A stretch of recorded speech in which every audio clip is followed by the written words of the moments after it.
अस्सलाम वालेकुम दोस्तों।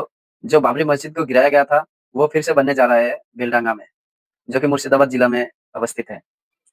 इस मस्जिद को बनाने वाले का नाम है हुमायूं कबीर, जो कि तृणमूल कांग्रेस पार्टी का विधायक रह चुके हैं। तो उन्होंने बनाने का ऐलान कर दिया है। वो हमारे घर से 6 से 10 मिनट की दूरी है। अब सुन लीजिए हुमायूं कबीर साहब के मुँह से। আমার ধর্মের মসজিদ বানাবো। সেই মসজিদটা বাবরি মসজিদ একটা ছিল। সেই বাবরি মসজিদটা যে কোনো কারণে সুপ্রিম কোর্টের নির্দেশে সেই জায়গাটা বিতর্কিত ছিল। সুপ্রিম কোর্ট রামলালার জায়গা বলে রায় দিয়েছে। সেখানে রাম মন্দির তৈরি হয়েছে, তাহলে আমাদের কোনো কথা বলার প্রয়োজন নেই, আপত্তিও নেই। ভারতবর্ষের প্রধানমন্ত্রী সেটাকে উদ্বোধন করেছেন।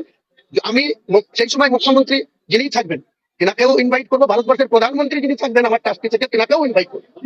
নিশ্চয়ই করবো। তিনি আসলে ভালো, না আসলেও ভালো। আমাদের মধ্যে সেকুলারিজম যে আমরা মানি, মান্যতা দিই, সেটা প্রমাণ দেবো। तो हुमायूं कबीर साहब ने ये बनाने का ऐलान किया है, तभी से उनको धमकियाँ मिलने लगी है। क्योंकि कुछ अहम भूमिका निभाने वाले इंडिया में लोग हैं ना, वो लोग बाधा तो प्रदान करेंगे ज़रूर। वो करना शुरू कर दिया है।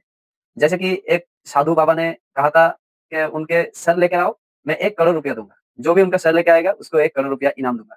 ऐसा कहा है। अब बन पाएगा या नहीं, जो जिन्होंने बना रहा है, उनको सफलता मिल जाएँगे या फिर उनको कोई तकलीफ होगी, ये सब अपडेट आपको ज़रूर सुनने को मिल जाएँगे। मुझसे जुड़ जाइए।